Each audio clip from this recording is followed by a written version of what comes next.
on nih. Oh, yo halo.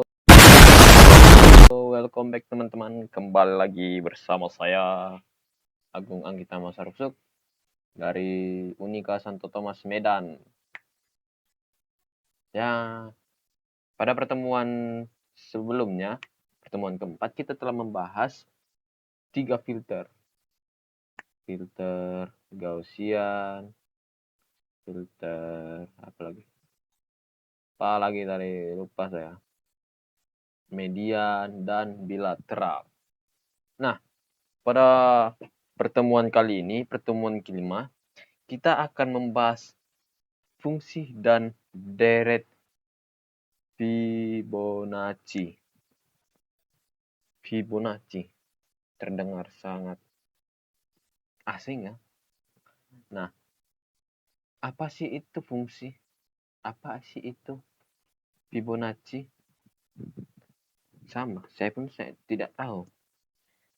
Kalau kita tidak tahu, ada baiknya kita bertanya. Karena malu bertanya, tersesat di jalan. Banyak tanya, dipukulin orang di jalan. Kan? Ya. Nah, jadi kalau kita cari di ChatGPT, apa itu fungsi? Malah fungi. Dikira jamur. Oi, mana? Oi. Oi. Apa itu fungsi? Dalam sabar.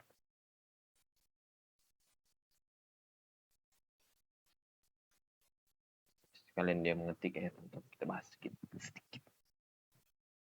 Nah, dalam pemrograman, istilah fungsi atau function dalam bahasa Inggris, bahasa Batak, merujuk pada blok kode yang dirancang untuk melakukan tugas tertentu. Kita simak, merujuk pada blok kode yang dirancang untuk melakukan tugas tertentu. Fungsi memungkinkan Anda untuk mengorganisasi, pengelompokan, dan menggunakan kembali kode dengan cara yang lebih efisien. Berikut adalah beberapa aspek penting tentang fungsi. Yang pertama, definisi fungsi. Definisi. Fungsi didefinisikan dengan memberikan nama fungsi yang menyertakan blok kode yang akan dijalankan fungsi dipanggil. Di Python, Anda mendefinisikan fungsi menggunakan kata kunci def. Berarti kalau kita sering melihat kata def, itu artinya definisi. Atau kita sering sebut fungsi definisi. Contoh definisi fungsi Python. Ini def, greet, name, print, f, element. Kedua, pemanggilan fungsi. Setelah fungsi didefinisikan, Anda dapat memanggilnya dengan menyebutkan nama fungsi yang kunci dan memberikan argumen yang diperlukan. Contoh pemanggilan fungsi. Great Alice. Jadi nanti kita panggil dia. Kita panggil namanya, dia akan muncul. Ketiga, parameter dan argumen. Parameter, variabel yang didefinisikan dalam fungsi yang digunakan untuk memberikan nilai. Argumen, nilai yang diberikan kepada parameter saat fungsi dipanggil. Oh, jadi ini adalah parameternya. Dan ini adalah, kalau kita masukkannya, inilah argumennya. Oke. Terlihat. Gampang. Daripada banyak ketot, mari kita langsung maksudnya praktek. Oke. Jangan lupa kita buka idle dulu. Terus kita file baru. Kita bikin, ini kita save dulu. Mana yang pertama kita save ya? Nah, ini kita save. Nah, baru ke idle. Kita paste. Tadi kita copy, bukan kita save. Barulah kita save. Kita buat folder baru aja ya. Kita buat namanya fungsi. Enter, kita klik, kita simpan ini. Dev. Nah, coba kita run. Iya. Iya doang. Oh, sorry teman-teman. Kita ada lupa sesuatu. Kita lupa memanggil namanya, coy. Ini kita panggil dulu namanya. Dari kita definisikan dulu fungsinya dan parameternya. Terus kita harus memanggil namanya. Jangan lupa untuk memanggil namanya, teman-teman.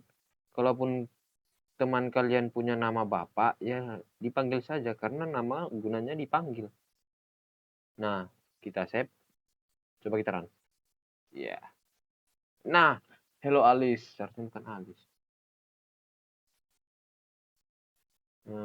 Apa sih? Oh, ini. Namanya. Teme atau apa sih? Hello di post. Anjay. P-nya 2 cowok. Deh, oke. Ulang.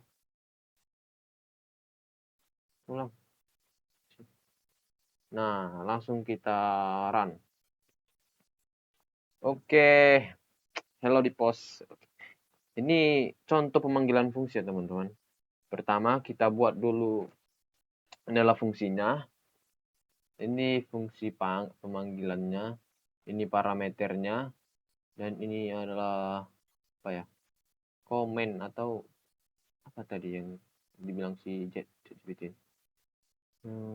Argumen. Ini argumennya. Sepertinya. Siapa yang kurang mau?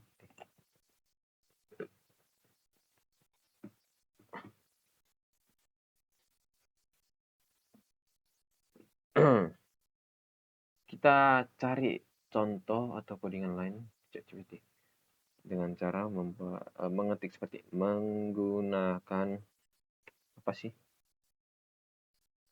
Menggunakan fungsi untuk mencari luas segitiga yang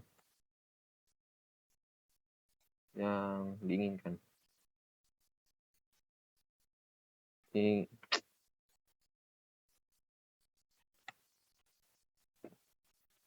Fungsi mencari luas segitiga yang oke. Nah, ini dia. Kita copy, kita kembali ke sini. Kita Ctrl A buat ngeblok semua, terus kita pastiin aja. Nah,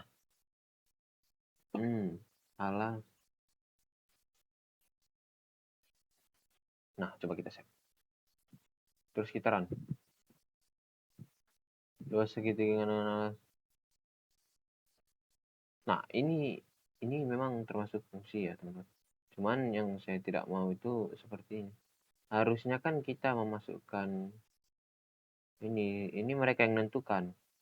Coba kita mau cari dengan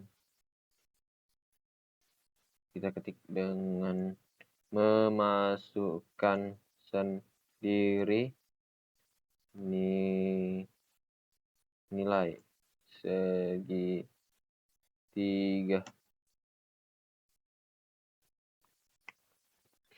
Nah, ini dia input. Nah, begini teman. Kok pakai ChatGPT bang? Iya teman-teman. Karena kan buat apa berpikir lebih keras tuh? Buat apa kita menghafal-hafal codingan sedangkan di ChatGPT ada teman. Itu zaman sekarang itu kita dipermudah. Jangan mempersulit diri kita. Kita dikasihkan ChatGPT ataupun akses untuk tidak menghafal tapi lebih pintar untuk mencari. Karena zaman sekarang ini nggak perlu hafal-hafal teman-teman. Hanya kita lebih bijak aja untuk mencari informasi. Soal menghafal, buat apa laptop kamu? Buat apa laptop kalian itu RAM-nya 1 tera. Kalau kalian masih menghafal-hafal itu, apa gunanya coba? Nah, jadi buat teman-teman yang bilang, pakai ChatGPT ya, itu namanya perkembangan zaman itu harus kita ikutin. Enggak semua. Aduh, kayak mana ya? Lah, langsung aja. Kita run. Oke. Masukkan panjang alas segitiga. Kita taruh alasnya adalah 20. Kita taruh tingginya. Tinggi kalian berapa teman-teman? Kita taruh tingginya 50 aja. Luas segitiga dengan alas 20 dan tinggi 50 adalah 500. Jadi kalau teman-teman itu memang jago matematika, bagus. Jadi matematika, menghitung luas segitiga itu adalah luas segitiga alas kali tinggi. Iya, alas kali tinggi. Cakupan anjir. Kok gue baru tahu ya? Atau gue lupa anjir. Bodo amat. Nah, itu dia teman-teman. Fungsi definisi, dan beberapa fungsi lainnya. Coba kita cari. Fungsi lainnya. Ya, tadi kan definisi. Terus apa lagi? Import.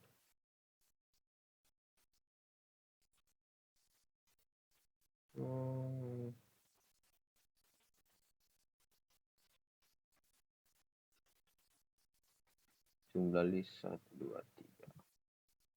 Nah, ini masih banyak teman-teman. Ternyata masih banyak fungsinya. Dan kalau kita jabarkan satu-satu, ini video kita nggak akan cukup, teman. Karena kita akan membahas deret Fibonacci. Apa sih? Sok Korea lu. Jadi buat teman-teman sekalian, saya harap kalian belajarlah di rumah, buka GPT. Kalau bisa kalian ini ikut beli yang versi 4-nya lah. Versi 4-nya kan sudah bisa upload gambar atau file, terus kita ajukan pertanyaan, jadi deh jawaban kita terjadi. Jawaban kita dijawab oleh AI. Dan yang kedua, kita telah bilang tadi, kita akan membahas deret Fibonacci. Apa itu? Deret Fibonacci. C-nya ada 2 ya teman-teman. Deret Fibonacci. Ayo. Lama banget anjir. Habis paket. Oh, jaringan coy. Sambil dia ngetik, kita bahas dikit. Deret Fibonacci adalah urutan bilangan di mana setiap bilangan adalah hasil penjumlahan dari 2 bilangan sebelumnya. Oh, dari 2 bilangan sebelumnya. Dengan 0 dan 1. Dengan kata lain, urutan Fibonacci adalah 1 tambah 1, 2. 1 tambah 2, 3. 2 tambah 3, 5. 5 tambah... Oh, seperti itu. Jadi kalau kalian pernah lihat itu, kalau ngetes TNI, jadi saya keingat itu teman-teman. Kalau ngetes TNI itu, orang bilang kok nggak salah hitungan koran lah. Jadi angkanya berderet satu acak, terus nanti kita disuruh jumlahkan, kita taruh hasilnya sini. Tapi kalau hasilnya puluhan, lebih dari puluhan, hasilnya yang satuannya aja teman-teman. Misalnya gini, 20 tambah 21, hasilnya kan 21. Jadi kita taruh sebelahnya 1 doang. Gitu. Itu kalau nggak salah, teman saya pernah dibilang tes, waktu katanya tes TNI ada itu. Print Fibonacci. Ternyata Fibonacci itu artinya dia apa ya? Fibonacci. Kalau nggak salah pernah lah diajarin di SMA. Rekursi. Nah, langsung saja teman-teman. Kita copy. Nah, A, T, S.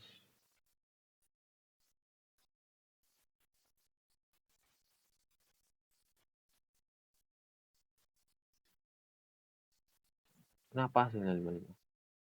Coba kita simak dulu programnya. Def, ini kan fungsi yang tadi kita bahas, fungsi def, definisi. Fibonacci recursive n. Menghitung bilangan Fibonacci ke n menggunakan pendekatan rekursif.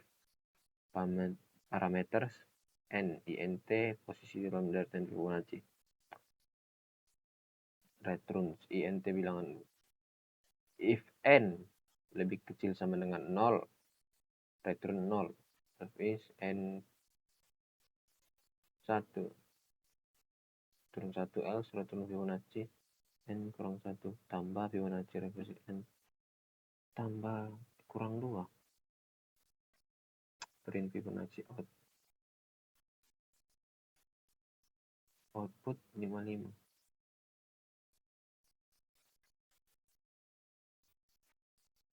Apakah gimana ya teman-teman?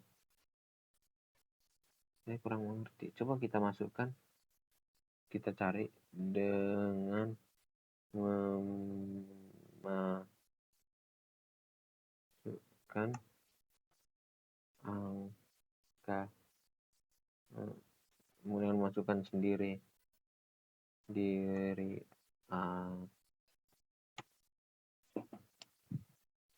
lama. Oh, cepat tuh. Ternyata ChatGPT ya gila. Kita bisa membuat ChatGPT sebagai partner kita, teman-teman. Jadi buat kalian yang jomblo tuh gak perlu, gak punya cewek, bacot, mending kalian ChatGPT, hi bro, bisa kalian ubah langsung saja gitu. Tuh, kayak tadi saya copy. Nah, kita save. Coba kita masukkan dalam posisi coba kita taruh 5. Bilangan Fibonacci kelima adalah 5. Coba kita lihat guys ya, tadi kan ada nih contohnya. Fibonacci kelima. 1, 2, 3, 4. Loh, apa ini? Apa ini, Cok? 1, 2, 3, 4, 5. Apa iya? 5. Berarti 6, 8. Kita ulang. Kita taruh ke 6. 6. Apakah benar 8? Betul. Berarti yang ini teman-teman tidak kita kira, berarti 1, 2, 3, 4, 5. Oh, seperti itu. Kita bisa menggunakan fungsi def untuk memanggil membuat Fibonacci. Terus kita coba dulu satu sekali lagi. Kita cari yang ke 20. Kira-kira berapa? Nice. 675. Jadi kalau teman-teman sekalian menjumlahkan angka sebelumnya dengan angka yang sedang ada di posisinya sampai 20 kali, maka hasilnya adalah 6765. Bayangkan 20 baris tuh, tambahin. Dapat angkanya, tambahin sebelumnya. Dapat angkanya, tambahin sebelumnya. Seperti itu teman-teman. Oh, Fibonacci seperti ini ternyata. Sama, saya juga baru tahu. Ya, namanya kita ini sebagai manusia haruslah saling sama-sama belajar. Karena tidak ada manusia yang baru lahir langsung pintar. Manusia itu butuh proses. Percaya proses. Oke teman-teman, setelah sekian lama kita membahas tentang fungsi dan deret Fibonacci. Ternyata seru juga ya teman-teman. Ya, sudah lama, mari memang berdoa Cukup sampai di sini saja teman-teman video kali ini, dan sampai jumpa di video selanjutnya. Saya Agung Anggita Masarusu, mengucapkan sekian dan terima kasih.